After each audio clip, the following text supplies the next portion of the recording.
a few questions, Simon. The first one really is about, what were the key factors that influenced your decision to invest in a trailer monitoring solution rather than accepting the increased traditional brake testing costs? Sure. To be honest, the main thing was cost. We spoke to our existing provider about the laden brake test, roller brake test costing, and what it was going to be looking like, and the potential downtime of it. And we married that against the cost of the EB PMS solution from Webfleet, and we worked out that depending on exactly how many trailers we got in the fleet at any one time, for every 100 trailers, so to speak, it was about £25,000 per year less by being able to track the trailers and monitor their brake performance, as opposed to just going with a laden brake test down the supplier. So that actually is slightly different. Has actually ended up being slightly different, the cost for the brake test, as we're still getting, because we're still in the installation phase of the last sort of 10-15% of the trailers, is actually higher than they originally estimated as well. And we are seeing that increased downtime of waiting for it to be available. I think I find as well that, I'm quite an advocate of electronic brake performance monitoring anyway, so probably a little bit biased on this. But the thing that I think with that is, because it's continuously monitoring, you have a brake test done, don't you? So if it's on trailers, 12 weeks, you have it done. Actually, you just wait 12 weeks then until the next thing. Whereas with this system, it's constantly looking at stuff. So we know brake chambers blow. Yeah, we know things happen. And I think, to me, that's the benefit of this, is that actually you can identify problems rather than you technically running with maybe a defect on a trailer that's hidden away from the driver because they can't see that. They can only report what they can see, aren't they? So, yeah, exactly. I'm an advocate. Just those figures, that was, did you say 11,000? In terms of the amount, for 100 trailers that we've sort of estimated it off was £25,000 in a year, basically. Was the theory, and that enabled us for the first time ever to actually track the trailer. So the benefit Stephen was talking about earlier of being able to see the trailer, monitor its usage, which we've been blind to for, this is our 50th year at the minute, so we've been blind to that for 50 years. We can now do that at the same time. So it had some added benefits, and then the saving on the increased cost was an extra bonus. Yeah, one of the other benefits I've heard from a couple of operators as well is that, particularly when it's not the same trailer tractor combination, is that they've identified problems with some of the tractor units, because actually it's been recording a drop off, and they found out it was only when it was connected to one particular tractor unit. Oh, yeah. So actually it was the air pressure coming down the line off the tractor unit that was a problem. So you get added benefits. You can pick up problems exactly, in your tractor units as well. Everyone's a winner. Everyone loves the problem. It's fine. I prefer a solution. That's what I tell the kids anyway. Yeah, exactly. So on systems itself, so how do you think the integration of Webfleet and Cargo has streamlined the operations for your planning and fleet teams then? And what considerations operators should keep in mind then if they're considering having a similar sort of system inputted? Sure. So obviously we changed TMS to Cargo sort of back end of last year, and at the same time as that, our existing provider of telematics was the same provider as our TMS. So we had to change that at the same time. We spoke to the guys at Cargo. They recommended a few that they were in partnership with for the data integration. So we thought, well, we want to get a central point that syncs all the data back to and from. And the benefits were pretty much instant. Once the trackers started to install, the planning team now, they can, in their planning screen, so they're dragging jobs, collections, deliveries all around the screen all day. They can now see all the tractor units, all the rigids, and all the trailers on the map if they want to at the same time. So they'll go, okay, where's this driver? They can just they can either search for them or they can find their load on the screen. It shows them where they are, then shows them how they're getting on their day. Are they ahead? Are they behind? Which jobs have they completed? Which haven't they? So for that, in terms of live progress updates and visibility to the transport planners, to them it's a different world because they're in one screen, not two, because they always had to Yeah. have two different screens open. So now they love that, and the benefits, as Sam was saying, that are potentially coming down the line in the hopefully fairly near future will only enhance that, Yeah. because they will then start to get to a stage where they don't really need to worry about visiting Webfleet at all from a planning perspective, Mm. because they can do that all within cargo. They can see what time the driver's got left. That's the bit at the moment that they can't do. But when you flip that the other way, the fleet management team then don't need to know how to use cargo. They don't like to use TMSs. They don't know how to use them most of the time, but they know how to use telematic systems. So Yeah. depending on your job role, you learn one or the other, etc. And yeah, the main thing that we've decided going forward, and as part of this decision, was that anyone we work with and any suppliers we work with, we need to be able to integrate their data, effectively get it back to cargo as the TMS, because that's where the transport planning happens. That's where the bit that makes the big difference happens. So if we can get all that compliance information, resource information back into there to aid the planners to make Yeah. us more compliant over time, then Yeah. that can only be an improvement, and that's our goal, and that's our big recommendation now is if you can integrate it, then do it. Do so. Yeah. Was it, when you were talking about implementing this, was there any resistance or concerns of doing this? Like from the drivers, it's worse than a tackle. They're checking me all the time now. And if so, To how say did you get over that? yeah, drivers weren't too bad. There were bits coming down the line which they're a bit there will be a bit more pushback on, Yeah. in sort of the future developments and stuff. But to be fair, they've got quite used to it. They quite like the fact that we're able to see things, and there are times we know things before they do. So Yeah. a trailer can be doing its brake test, for example, as it's testing each day. They aren't aware of the problem. We can then tell them, right, it's got to close to the threshold. Please be careful. We're going to route you back to the depot as quickly as possible. We need to get it checked out, looked into, etc. So they actually like generally that we're more compliant. The biggest issue was convincing the finance director to spend the money on it. Surprise, In truth, surprise. so that was our biggest issue. But then once we could quantify the saving upon the extra we would be paying anyway as of April, then it became a situation where he was happy for us to go ahead and Yeah. yeah. Well, talking of finance and finance directors, how do you measure and track then the return on the investment from your trailer monitoring technology beyond the direct cost savings itself? So yeah, there's cost savings, I'm sure, but I've been able to do that. It's still a little bit in its infancy with that part, Mm. to be honest. Only because we're still completing the installation, so we haven't got a full fleet that Yeah, are on yeah, the solution at this point. But I think we're down to about last 10-15%, so we're pretty much there. We now know said that the brake test cost is going to be more than we were told. So we were told about 120, 130 quid, and it's going to be it is proving to be about 160 to 180.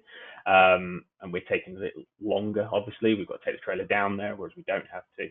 The bit we're really interested to start working out, and we're just trying to piece together how this actually works, is to calculate that downtime reduction. So how much more time is the trailer on the road for? Is it available to the planning guys? Is it available to a customer? And then, in truth, can we reduce the number of trailers we have and operate and maintain and monitor going forward? Because if we're not using those trailers often enough, if we've got multiple parked up every day, well, we don't need multiple if they're parked up every day. That's just wasted spare capacity. So yeah, so far a little tricky for us to monitor it properly, but in terms of even just the basic brake test costing, then it's hundreds of pounds per trailer per year. And potential asset utilization as well. Exactly. Sometimes, like you said, it can be sometimes difficult to cost out, can't it? Exactly. But yeah, potentially it might be that if we got rid of two trailers, that's 80 to 100,000 pounds worth of capital saving in the future. So yeah, Absolutely, yeah, and things are only getting tougher, aren't they? Exactly. And sort of on that, then, because our industry, well, we're still facing, aren't we? Increased compliance requirements, and therefore for the cost of that. So, what advice would you give then to other fleet operators who are evaluating technological solutions, then to sort of address them challenges, a bit like you've done? Um, the main one would just be, use the technology, leverage it to your benefit. Yeah, It's been a really tricky thing for us to try and get across to everybody that's worked here. I mean, the company is 50 years old. We've got people who've been here for 35 and 40 years of that. And it's, oh yeah, we do it this way, we do it that way. But use the technology to its benefit and yeah, exploit the capabilities and the options that it has. Is the biggest one. We're trying now, so to monitor that wasted resource. So what aren't we using? What trucks aren't doing the yeah, mileage that they could be doing? What trailers aren't doing the mileage that we would want on a daily basis? How does that look going forward? What differences can that make? And then, we've obviously had significant benefits from our Webfleet the EBPMS experience. Itself, obviously, we've been able to track the trailers. We've had warnings for overloads. So yeah, if our night loading team are loading trunks for a pallet network and they're using LSTs, obviously the LST can take less weight than the standard double decker that they would normally use, and we're then getting an alert that they've gone over its over the capacity, over the yeah, weight capacity of the axles, and we go, right, we need to go and look at that, take a few pallets off, switch a few pallets between trailers, and make it more compliant. And we've managed to sort of reduce that number quite significantly. When we mm, started in this, we had every few days we'd get an alert because they were ramming the first trailer full of as much stuff as they could get off the floor. And we had to go out and say, no, you've got three here, spread it, yeah, because all the heavy stuff comes back first. So you need to yeah, have the light stuff available later. So we've been able to make a change to their mentality, and we've pretty much seen that eradicated by dealing actually with the warehouse staff who never see this mm, data. We just yeah, can use it to ourselves, and and that's really it's just a case of using that tech, and the more it improves, because it's all still fairly young, particularly with the links between systems, and just yeah. waiting for that to continually improve and enhance and use it to our advantage to be more compliant, but be more compliant easier rather than Yeah. making it harder. Is Yeah, the trick. I suppose really it's just exploiting those opportunities that their technology brings, doesn't it? And it is one of them. You tend to I find with technology, it's brought in for a particular solution, but then you realise the other things that can spring from it, doesn't it? And but Yeah, I think, like you said, you've got to have little bit of bandwidth, either yourself or within your team, to look at that and think, you know what, we've now got the opportunity to do that. Why don't we try? So it's having that little bit of time to think, oh, actually, we exactly. can use this. So they're, I suppose, like added benefits, aren't they, from a system that you didn't Yeah, really anticipate?